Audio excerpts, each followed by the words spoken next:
In every story of power and pride, there comes a moment when silence can no longer serve as peace. Humanity had endured the mockery of the stars for centuries. But on this day, inside the Grand Council of 247 worlds, one woman would decide that enough was enough. Her name was Ambassador Sarah Chen, and this was the day she walked away from the galaxy. The Galactic Council chamber shimmered like a cathedral of light. Rows of alien delegates whispered and buzzed, their varied voices merging into an oceanic hum of contempt. Some sat in oxygen-rich zones, others floated in domes of methane or liquid ammonia. The air shimmered with heat from translation fields, and in the center, amid the cacophony, sat Sarah Chen, her jaw tight, her eyes fixed forward. For 3 long years, she had endured this. 3 years of pretending that humanity's seat at the table meant equality. In truth, it was charity. And today, the illusion finally broke. The speaker's voice rang through the chamber like breaking glass.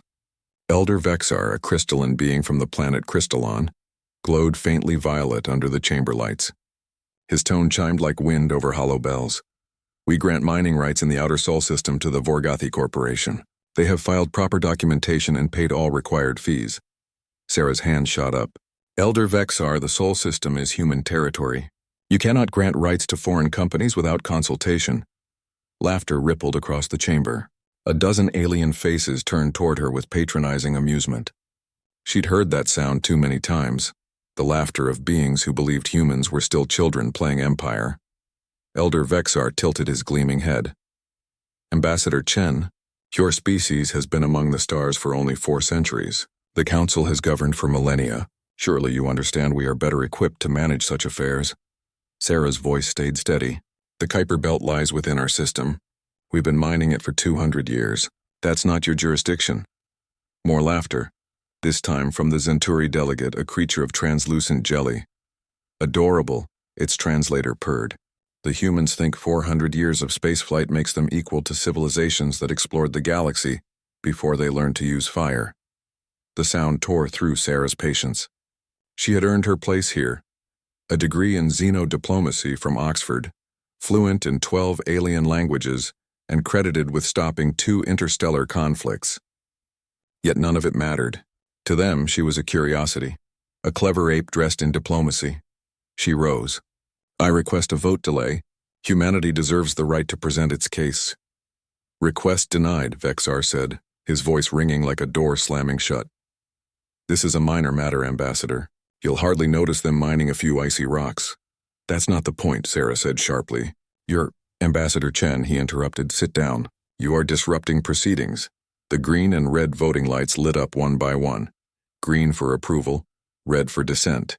Out of 247, only one glowed red. Hers. The motion passes, Vexar declared. Next on our agenda, Sarah stood again. Her movement froze the room. Ambassador Chen, Vexar said, irritation creeping into his crystalline tone. Do you have something to add? She did. And this time the words would change everything. By authorization of the Human Unification Government, humanity withdraws from the Galactic Council, effective immediately. The entire chamber fell into stunned silence. The translator fields flickered. Some delegates blinked. Others hissed, clicked, or murmured in disbelief. What did you say? Vexar asked, his glow dimming. We're done, Sarah replied. She picked up her datapad and began walking toward the exit. Behind her, 3 human delegates scrambled to follow. Ambassador Chen, you cannot simply leave. We just did. The massive doors opened automatically, revealing the long corridor beyond. Sarah paused, looking back one last time at the sea of alien faces. Some mocking, some worried, most simply confused. For 3 centuries, we've followed every rule, she said, her voice echoing across the chamber. We've been patient. We've been polite. We've contributed more than you'll ever admit. And for 3 centuries, you've treated us like fools. Well, she smiled. It wasn't kind. We're done being patient. The children are having a tantrum.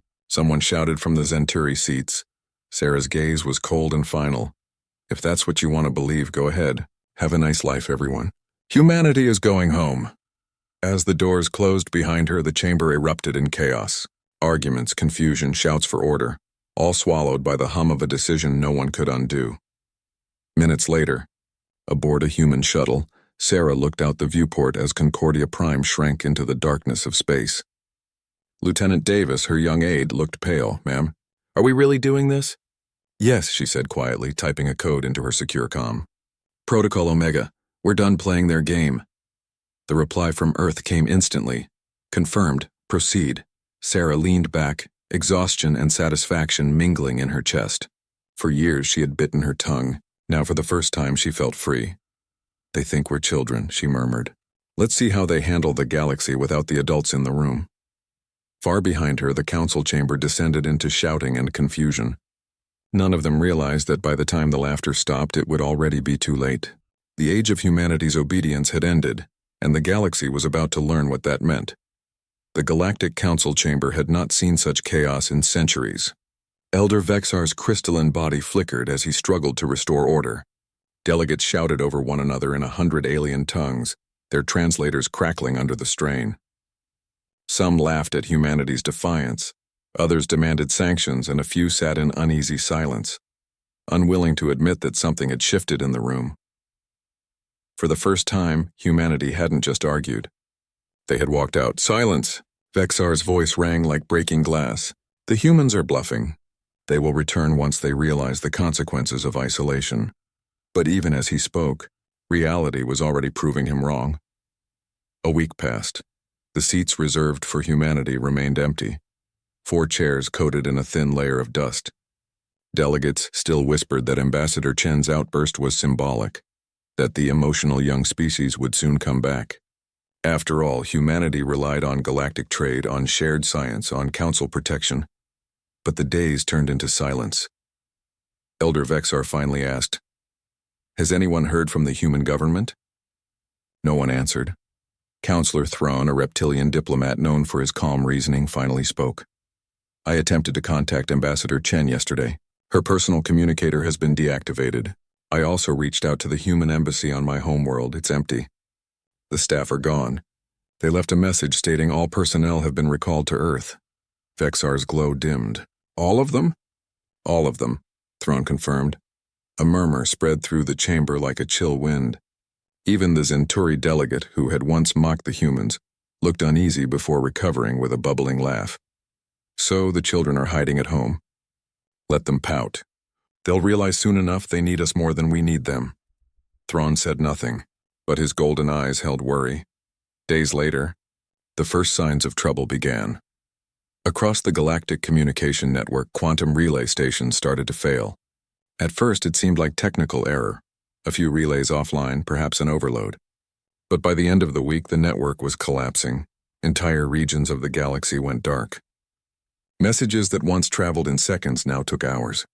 Or days, the Council's technicians investigated. And when they pulled the maintenance records, a quiet horror spread among them. Over 70% of the relay stations, thousands of them, had been built, upgraded, or maintained by humans.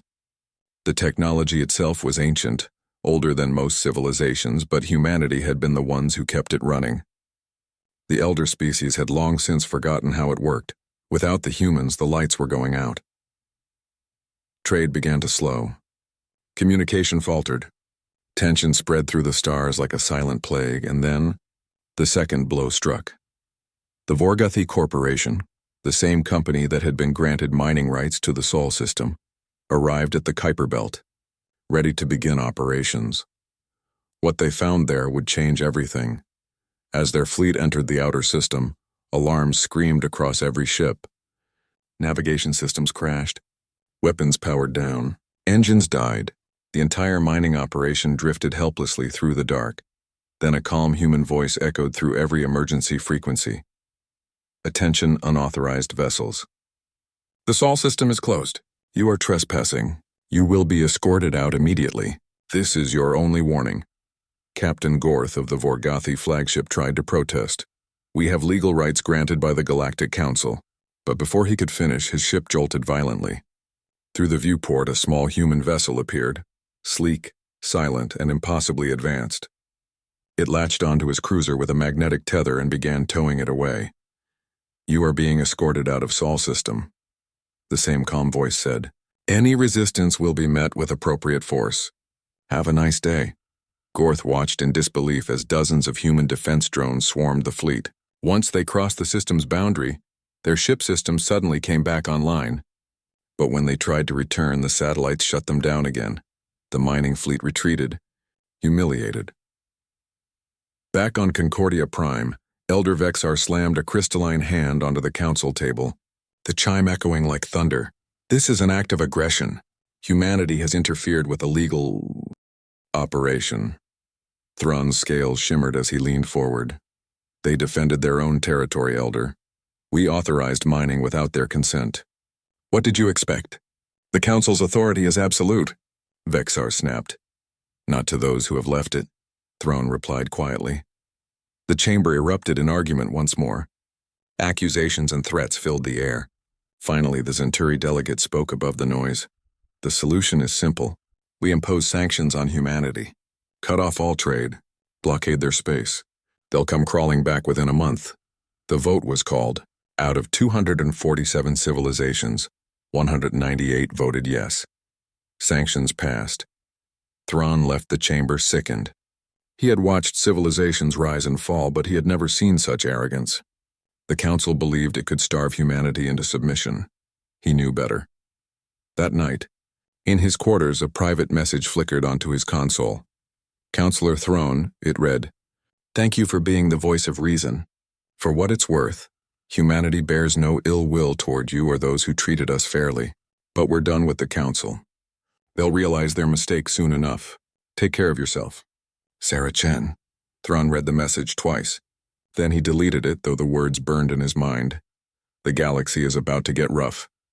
And it did. Because even as the Council debated sanctions and pride, human ships across 80 worlds were quietly vanishing, pulling back, carrying away supplies, knowledge, and power. The galaxy didn't even know it depended on. The exodus had begun. By the 30th day of humanity's withdrawal, the galaxy had begun to rot from the inside out. Trade routes faltered. Communication networks stuttered. Whole worlds blinked out of contact like dying stars. At first, the Council called it temporary disruption. They insisted everything was under control. But deep inside their gilded chamber, Elder Vexar knew that wasn't true. Every day, more reports poured in. Quantum relays failing, patrols missing, trade shipments disappearing into the void. The galaxy was unraveling thread by thread, and the one species that could fix it had gone silent. On the Zenturi homeworld, Captain Zector of the Hegemony Navy chased pirates through the crimson nebula of the Hearth Rim. 6 days ago, he hadn't seen a single pirate in a decade. Now he was chasing 4 in 1 week. Why are there so many? His first officer asked, eyes wide over the tactical display. Zector frowned as 3 more blips appeared on his radar. Because the humans aren't here anymore. It wasn't official, but everyone knew. For centuries, human ships had patrolled the void, quietly keeping trade lanes safe. They never asked for praise or payment. They simply saw danger and dealt with it. Now their patrols were gone and the vultures were circling. Even the strongest militaries were feeling the strain. Without human logistics, fleets were slower, less efficient, and far more vulnerable. The galactic peace had never been built on treaties or trust. It had been built on the quiet diligence of one species that everyone underestimated, and that species had simply walked away. In a distant lab on the planet Zilloran, Dr. Kelvara stared at an empty storage unit that once held synthetic antibiotics. The shelves were bare. Her scaled fingers trembled as she checked the database again. The formula was there, complete in theory, but each attempt to synthesize it failed. She had tried 4 times. Each batch came out inert. Kelvara was a physician of legendary skill, with 3 doctorates in xenobiology and 6,000 years of medical heritage behind her species. Yet none of that mattered now. She had to face a bitter truth. The medicine she'd used for decades wasn't truly hers. It had come from a human company called TerraMed, which had supplied the galaxy with cheap, effective drugs for generations. No one had asked how they made them.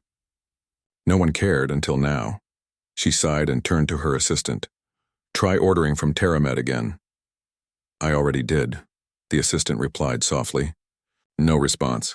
Kelvara's crest flattened in despair. Outside the lab, her patients, alien children and adults alike, were waiting.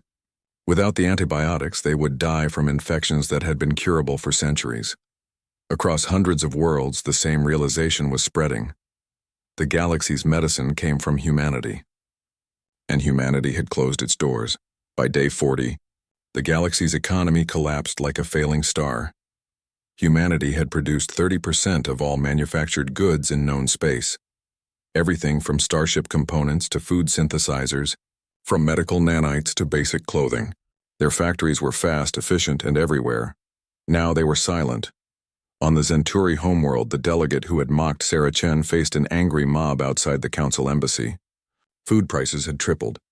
Basic goods were being hoarded. Trade ships were grounded because their navigation AI, cores built and maintained by human engineers, had stopped receiving updates. He tried to calm the crowd with speeches about council stability and unity. The mob didn't care. They were hungry, frightened, and furious. Even luxury worlds once gleaming with abundance found themselves stripped bare. The elegant cultures that had mocked humanity's primitive efficiency were now discovering what a universe without humans looked like. Chaotic, fragile, and terrifyingly quiet. Communication failures spread faster than any virus. By day 45, galactic messages traveled at only 35% efficiency. Entire colonies lost contact with their homeworlds. Civilizations that had taken instant communication for granted now waited days for messages that once took seconds. Technicians worked feverishly to repair the quantum relay network. They had the ancient blueprints, the same designs the elder races had boasted about inventing eons ago. But blueprints weren't enough. The systems had been updated, re-engineered, and modified by human hands for centuries. No one else knew how they worked anymore. Without the humans, the relays simply didn't function. Elder Vexar called meeting after meeting, his crystalline form growing dimmer each day. "We must find solutions," he urged. But every proposal ended in arguments, blame, or silence. Counselor Throne watched the debates from his seat, growing increasingly horrified. He spent long nights studying the archives, looking for answers. What he found shook him to his core. Humanity had been far more integral than anyone realized. They had repaired the infrastructure of hundreds of worlds. They had stabilized economies, enforced peace, and distributed medicine, all quietly without demanding recognition. And every time they made progress, the Council claimed it as its own. For centuries, the galaxy had thrived not because of cooperation, but because one species had chosen to keep it running in the background. Now that invisible support was gone, and the galaxy was falling apart. As the Council scrambled to contain the chaos, a new set of orders flashed across the hegemony's military networks. Captain Zector was to take his ship to the edge of human space, to assess their capabilities. But when he arrived, he would discover something far more terrifying than a simple withdrawal. He would discover what humanity had been building in the dark. By the 45th day of humanity's absence, the galaxy was a tangle of broken networks and failing systems. Pirates ruled the outer sectors. Trade collapsed. Medicine ran dry. And through it all, one name kept resurfacing across encrypted communications and panicked council meetings. Ambassador Sarah Chen, the woman who had walked out. The woman who had pressed the button marked Protocol Omega. Captain Zector of the Hegemony Navy stared out the viewport of his warship, Wrath of Honor, as it sliced through the void. His orders were clear: enter human space, assess their military readiness, and determine whether the species could be coerced back into the Council through controlled pressure. He didn't like the phrasing. Controlled pressure was political language for invasion. As his ship neared the edge of Sol's territory, his sensors began to distort. Energy readings spiked, strange fluctuating fields unlike anything in known databases. "Captain, we're entering their perimeter," said his first officer, a scarred reptilian named Gal. "We're broadcasting standard diplomatic codes." Zector nodded. "Maintain course. Let's see how they respond." Moments later, a voice came over the comm, female, calm, and human. "Hegemony vessel Wrath of Honor, you are entering restricted space. Identify your purpose." Zector replied, his tone diplomatic. "This is Captain Zector on official council business. I request permission to cross your border for peaceful observation." There was a pause. Then the voice returned. "Permission granted. Proceed to coordinates Alpha 79. An escort will meet you there. Do not deviate from the designated course." Minutes later, A small human frigate appeared out of the void, sleek, silent, radiating more power than anything Zector had ever seen. "By the stars," Gal whispered. "That thing's output. It's stronger than our main reactor." Zector's tactical officer stared at the readings, pale. "Captain, I'm detecting shield harmonics that shouldn't exist. Their systems are generating more energy than our entire weapons grid." The human vessel hailed them again. "Welcome to human space, Captain Zector. I'm Commander Elena Martinez. We'll escort you safely to Earth. Please don't stray from the course. Automated defense systems are sensitive." The word sensitive sent a chill down his spine. As they traveled deeper, the scale of humanity's transformation became impossible to ignore. Every orbital station they passed bristled with defenses, weapon arrays, planetary shields, and massive shipyards operating non-stop. Dozens of new vessels were being assembled in orbit, their designs sleek and unfamiliar. "You built all this in 45 days? Zector asked over the comm. Commander Martinez's voice carried a hint of amusement. "No, Captain. We've been building it for 5 years. We just didn't tell anyone." Zector frowned. "Why hide it?" "Because we hoped we'd never need it," she said simply. But hope isn't a strategy. We learned that a long time ago. When Zector's ship entered Earth's orbit, he was stunned. He expected fear, rationing, the chaos of isolation. Instead, he saw bustling cities, glowing trade ports, and fleets of cargo vessels moving in precise formation. Humanity wasn't crumbling. They were thriving. Commander Martinez guided his ship to a docking ring above Geneva Spaceport. "Ambassador Chen will see you now," she said. The conference room was quiet, polished, efficient, much like the woman who waited within it. Sarah Chen rose from her chair, extending a hand in greeting. "Captain Zector," she said warmly. "Welcome to Earth." He took her hand carefully. Her grip was steady, confident, and far stronger than he expected. "Your government wants to know if you can force us back into the Council," she said, gesturing for him to sit. "The answer is no." "You can't, no one can," Zector blinked. "That sounds like a threat," Sarah smiled faintly. "Not a threat. A fact." She tapped her datapad and a holographic display appeared above the table. A map of the galaxy flickered to life, thousands of red dots showing failures, riots, shortages. "That's the current state of the Council," she said quietly. "Communication down by 70%. Trade down by 40%. Medical shortages on 62 worlds, and it's been less than 2 months since we left." Zector stared at the projection, speechless. "You did this deliberately." "We didn't do anything," Sarah said, her voice calm. "We simply stopped doing everything." She leaned forward, eyes sharp. "For 300 years, we kept things running. We fixed relays no one understood. We patrolled trade routes nobody else cared about. We stopped wars before they started. And we never asked for credit. We were the glue holding your galaxy together." Zector frowned. "Then why leave?" "Because the glue got tired of being called dirt," she said softly. For a long moment, the only sound was the quiet hum of the air filtration system. "Do you know what the worst part was, Captain?" Sarah asked finally. "It wasn't the insults. It wasn't even the laughter. It was watching our discoveries, our people's work, credited to civilizations that called us children." Zector's throat tightened. "That's wrong." "Yes," Sarah said, smiling faintly. "And we got tired of pretending it wasn't." She stood, looking out the window at Earth's glowing horizon. "Now the galaxy gets to see what happens without us. Maybe they'll learn. Maybe they won't. But we're not coming back until something changes." When Zector returned to his ship, he was quiet. His report to High Command was short and blunt. "Humanity cannot be forced. Military pressure will fail, likely catastrophically. They are not panicking. They are prepared." He hesitated before adding one final note. "They are no longer the children of the stars. They are the architects of them." As Zector's cruiser slipped back into hyperspace, the crisis deepened. For on the Zenturi homeworld, a plague long thought extinct had returned, spreading faster than any warship could travel, and the only ones who knew the cure were already gone.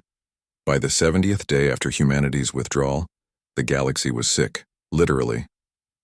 The Zenturi homeworld, once a shining sphere of coral blue oceans and glassy spires, now lay under quarantine. Hospitals overflowed. The streets reeked of antiseptic and death. Entire districts flickered in and out of lockdown as the authorities tried and failed to contain the spread. The disease had a name older than most civilizations: Relian fever. It had been eradicated centuries ago by humans, but now it was back, and the cure was gone with them. Dr. Kelvara, once among the most respected xenobiologists in the galaxy, stared at a dying patient on her table. The woman's translucent skin burned with fever, her breathing shallow and ragged. The machines that once hummed with confidence now beeped in desperation. Kelvara's hands shook as she prepared another dose of her synthetic cure, a formula she had pieced together from ancient council archives. But she knew it wouldn't work. The human formula had always been more than chemistry. It was process, precision, and subtlety that no one had ever bothered to understand. She pressed the injector against the patient's arm anyway. Within minutes, the patient went still. Another failure. Another death. Her assistant spoke softly. "Doctor, that's the 23rd today." Kelvara turned away, her eyes hollow. "Send the bodies to containment. And start another batch. We're out of reagents." She froze. "Out?" Completely. For a moment, the lab was silent except for the hum of dying machines. Then Kelvara whispered the truth no one wanted to say. "We need the humans." Back on Concordia Prime, the council chamber was nearly unrecognizable. The once grand assembly of 247 civilizations had shrunk. Attendance was sparse. Morale was lower still. The crystal walls that had once glowed with diplomatic splendor now reflected fear and exhaustion. Elder Vexar presided over the chaos, his crystalline body flickering between hues of violet and gray. "We must act," he declared. "This fever is spreading to other worlds. We cannot allow the galaxy to descend into anarchy." Councillor Thrawn spoke calmly. "Then end the sanctions. Ask humanity for help." The Zenturi delegate, Voxar, the same one who had once called humans children, slammed a gelatinous hand against his table. "They abandoned us. They closed their borders, and now millions of my people are dying because they refuse to answer our calls." Thrawn's voice remained steady. "Perhaps they're waiting for an apology." "Apology?" Voxar hissed. "They should be begging for forgiveness for leaving." A ripple of discontent filled the chamber. The councillors shouted over one another until Elder Vexar raised his chiming voice. "Enough! I will not have chaos in this chamber. We will send a delegation to Earth, 12 representatives from the major species, to demand their cooperation." Thrawn sighed but said nothing.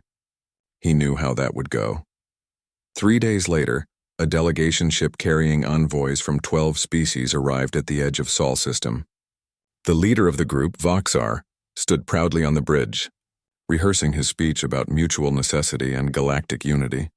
As the ship crossed into the human perimeter, a mechanical voice came over every frequency. "Attention, foreign vessel. You have entered restricted space. Please state your purpose." Voxar straightened. "This is Delegate Voxar of the Galactic Council. We come to discuss urgent humanitarian aid. Millions are dying. We request an audience." A pause. Then the same cold voice repeated, "Sol system is closed. Please submit all inquiries through official diplomatic channels." Voxar's gelatinous form quivered with rage. "We are using official channels." The voice didn't change. "Sol system is closed." For 3 days, the delegation orbited the boundary, sending increasingly desperate transmissions. No response ever came. At last, they turned back. When Voxar returned to Concordia Prime, he was not the proud delegate he once was. He stepped into the council chamber looking like a broken shadow of his former self. His body had gone translucent, his voice hollow. "They won't even talk to us," he said quietly. "They've sealed their borders. They don't need us at all." Vexar's crystalline form flickered dimly. "Impossible. Every civilization needs trade, needs allies." Voxar looked up, his expression empty. "Not the humans. We thought they needed us. We were wrong. We needed them." The chamber fell silent. That same day, a storm hit the galaxy, not of wind or fire, but of truth. Terabytes of data flooded the galactic network. Thousands of confidential records from council archives, spanning 3 centuries. The leaks revealed everything. Human inventions claimed by other species. Human peacekeeping missions erased from history. Human scientists' discoveries rebranded as joint breakthroughs. For the first time, the galaxy saw the truth. For centuries, the council had lived off human labor, human genius, and human humility, and given nothing in return. Protests erupted across 57 worlds. Civilizations that had long been dismissed as junior members now saw humanity's treatment as a mirror of their own. 83 civilizations withdrew from the Council within a week. The ancient order that had ruled the stars for 15 millennia was fracturing. Elder Vexar called an emergency meeting, but no one listened. The hall was nearly empty, its echoes more haunting than the arguments ever were. Meanwhile, Thrawn sat in his quarters, reading a private message that had arrived through an untraceable channel. It was short, signed only by one name: Counselor Thrawn. This is Sarah Chen. Thank you for your integrity.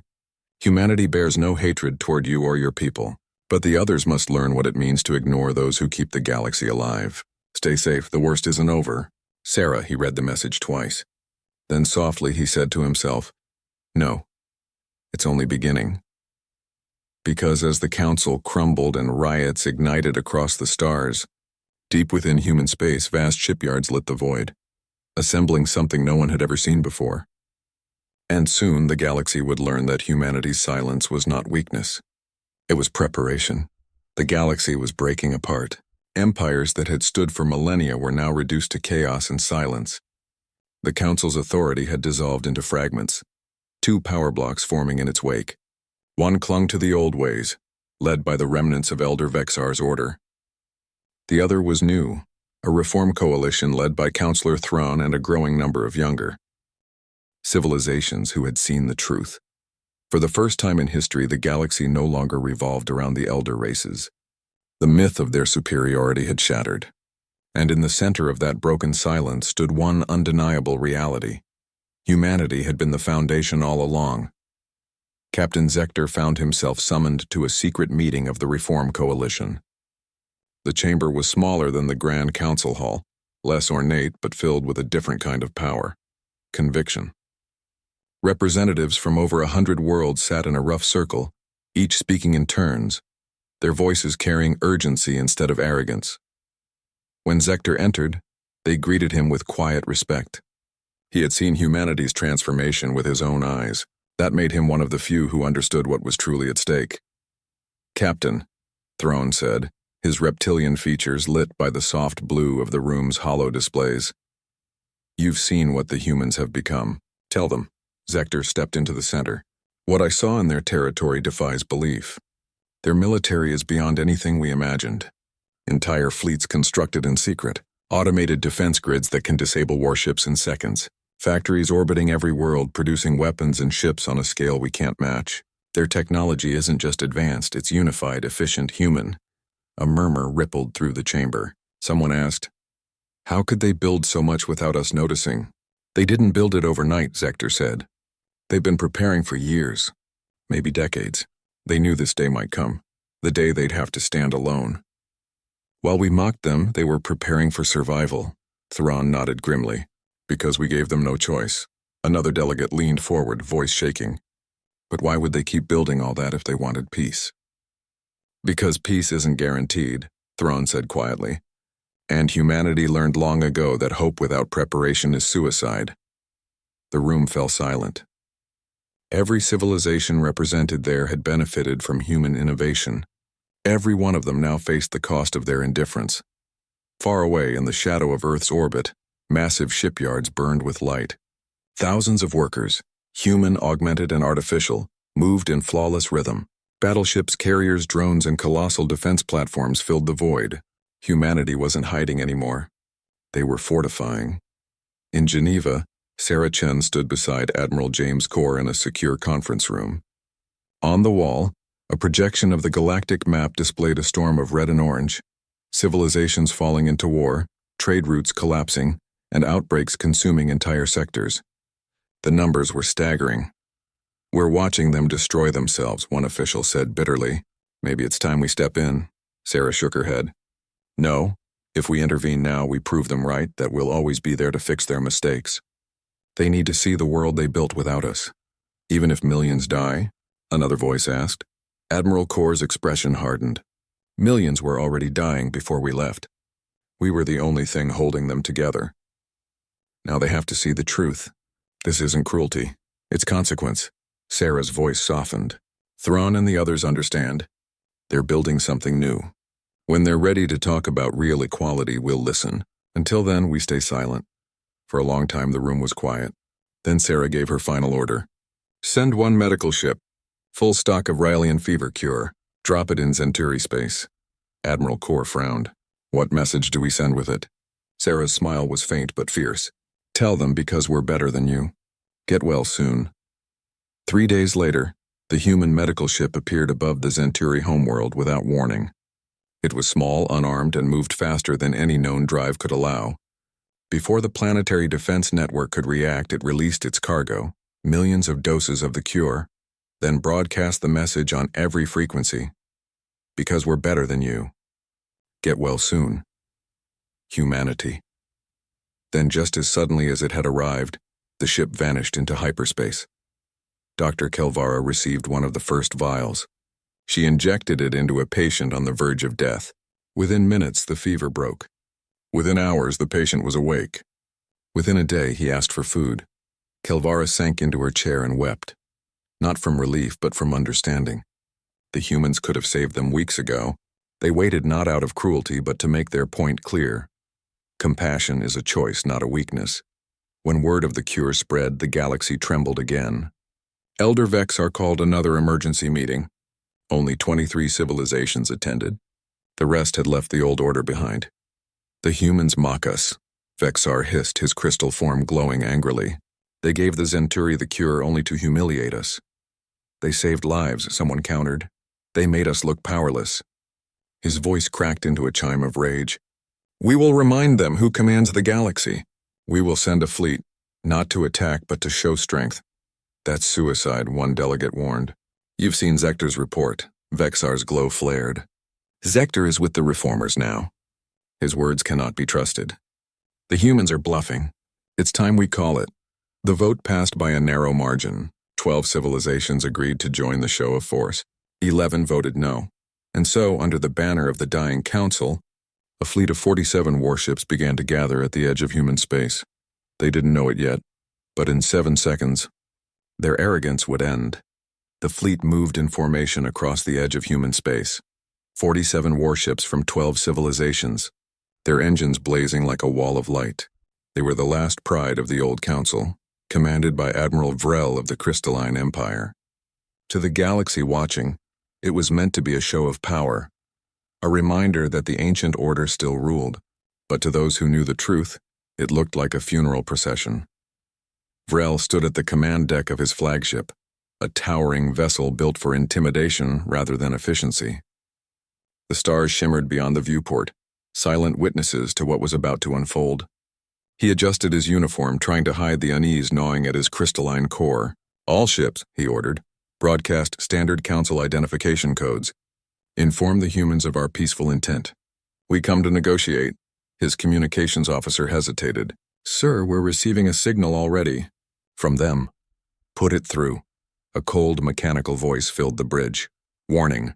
You have entered restricted space without authorization. Power down your weapon systems immediately. Failure to comply will result in defensive action. Vrel's second-in-command, a Zenturi tactician, chuckled with false confidence. Automated defense warning. Ignore it. Proceed. Vrel raised his chin. This is Admiral Vrel of the Galactic Council fleet. We demand an audience with human leadership. Failure to comply will be considered an act of hostility. There was a pause. Then the same voice returned, unchanged. Warning acknowledged. Weapon systems detected. Initiating defensive protocols. Every light on the bridge flickered at once. The ship's systems stuttered, dimmed, and went dead. Vrel's command screens went black. The hum of the reactors faded into silence. Across the fleet, the same thing happened. 47 warships, each armed, shielded, and battle-hardened, went dark simultaneously. Report, Vrel shouted. His engineers scrambled, frantically pressing at darkened consoles. Reactor offline. Backup systems unresponsive. We've lost power, propulsion, weapons, everything. Vrel's crystal body pulsed dimly with disbelief.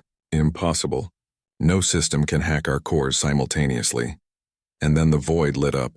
Hundreds of human ships appeared around them.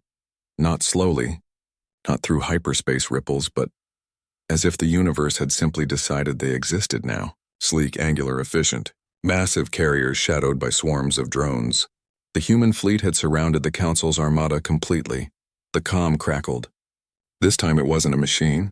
It was a man's voice, deep, calm, and unhurried. Admiral Vrel, this is Admiral James Corr of the Human Defense Fleet. Your ships have been disabled using electronic warfare protocols. They are not damaged, merely offline.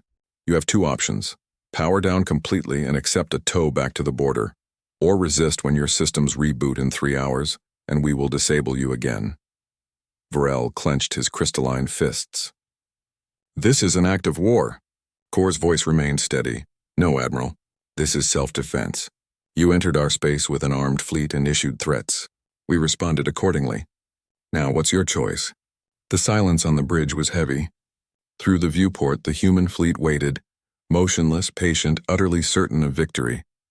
After a long pause, Vrel whispered, "Signal surrender. We'll accept the tow." 3 hours later, the 47 Council ships were dragged to the border of human space by automated drones and released.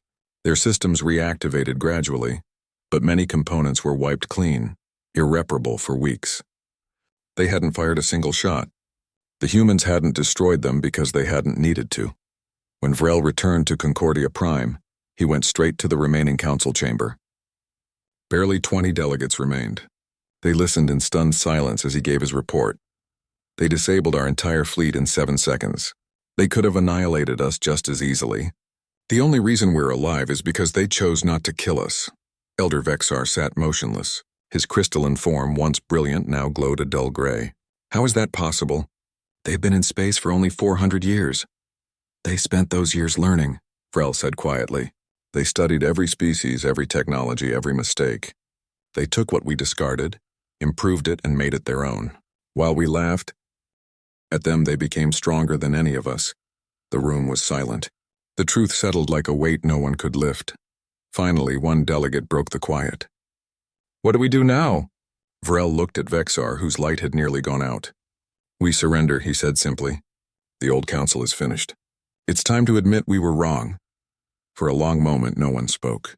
Then Vexar bowed his head, the first true gesture of humility the galaxy had seen from him in centuries. "Prepare the declaration. The old council will dissolve." The next day, the announcement echoed across what remained of their communication network. The Galactic Council, 15,000 years old, was gone.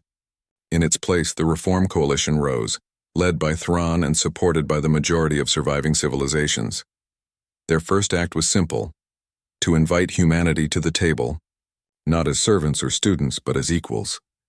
When Thrawn and Captain Zector traveled to Earth with the new charter, Sarah Chen greeted them in the same Geneva office where it had all begun.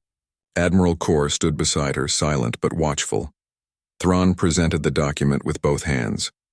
It offered everything humanity had ever asked for: equal representation, credit for contributions, reparations for stolen work, autonomy over their own systems, and a permanent place on the new Security Council.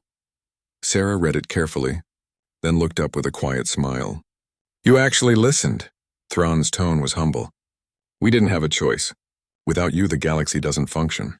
Sarah nodded. "It's not about function anymore.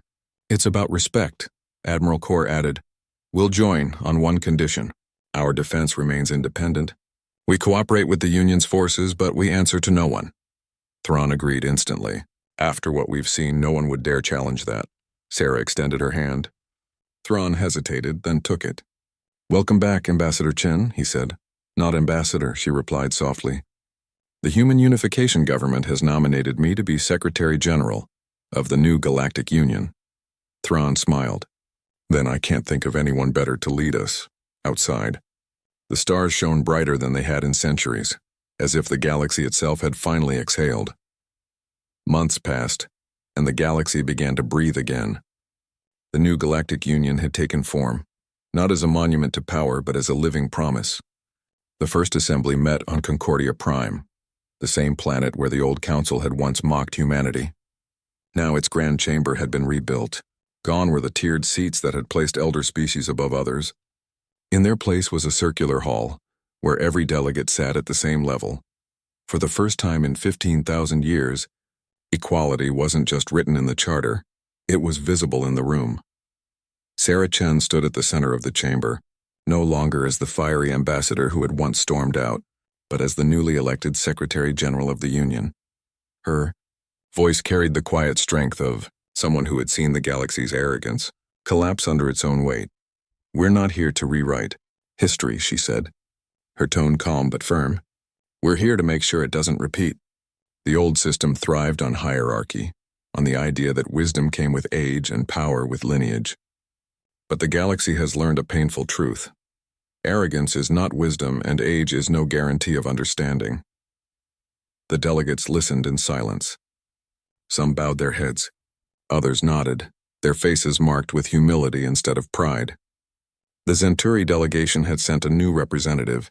Foxar, the old one, had died during the Ryelian fever outbreak before the human cure arrived. His successor stood and addressed the chamber with visible remorse.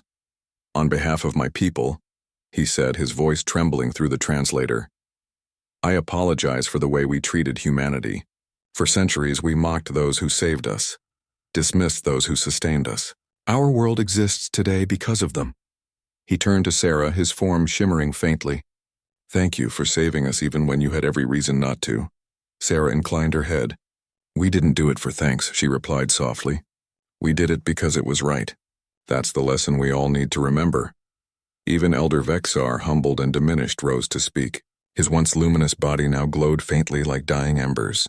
"Ambassador, Secretary Chen," he corrected himself. "I cannot undo my arrogance, but I can acknowledge it. My people believed age made us wise. You proved that courage and compassion matter more. For that I thank you." Sarah regarded him for a moment, then nodded. "The past doesn't disappear, Elder, but if we learn from it, it stops being a chain." Applause rippled through the hall, not loud, but sincere. It was the sound of a galaxy trying to rebuild its soul. When the meeting ended, the real work began.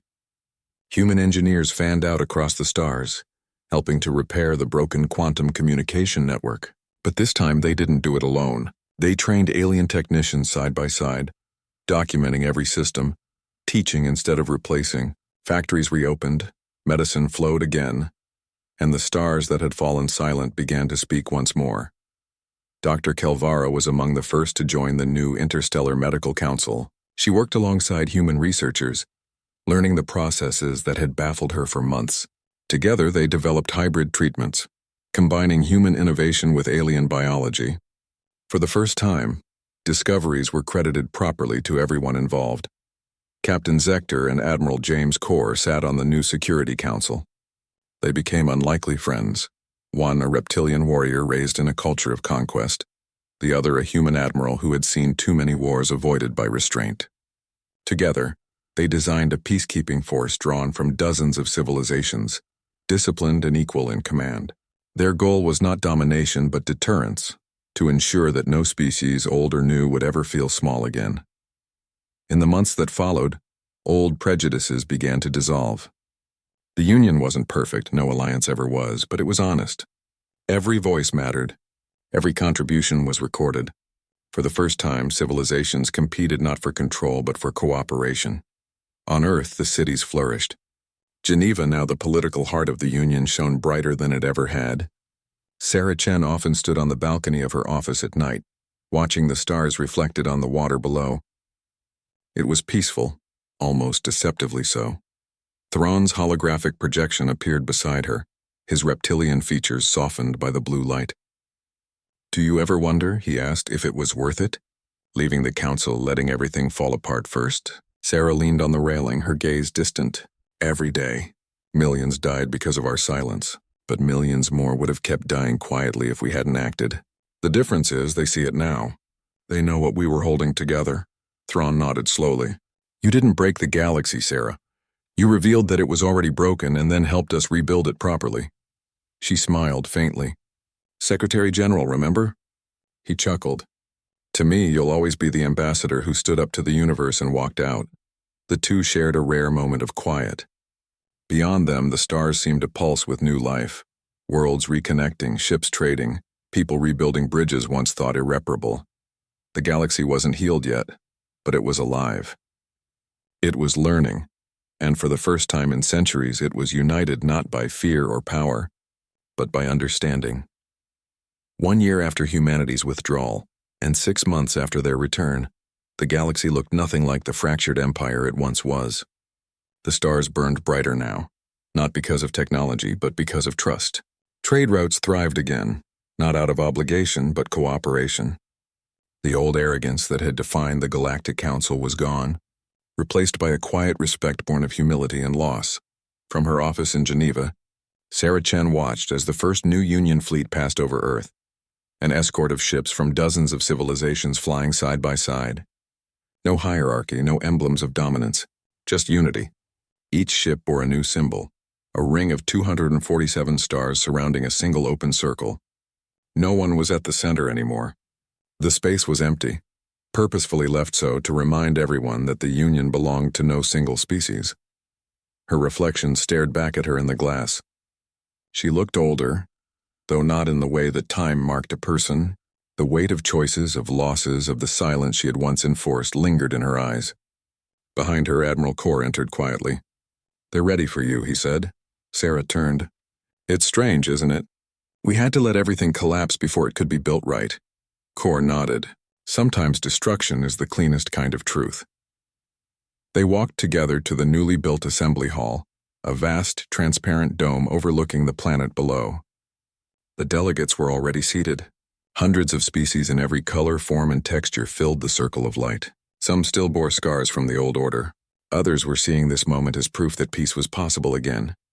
When Sarah stepped to the podium, the chamber fell silent. She looked around slowly, her voice calm when she spoke.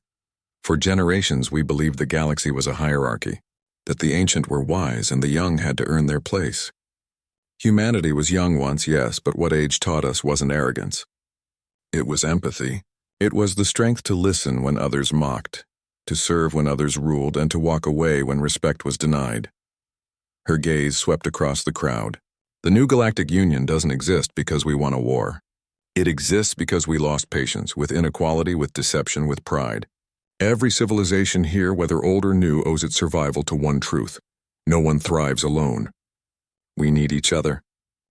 She paused, her tone softening. "We once called ourselves servants of the galaxy. Maybe that's still true.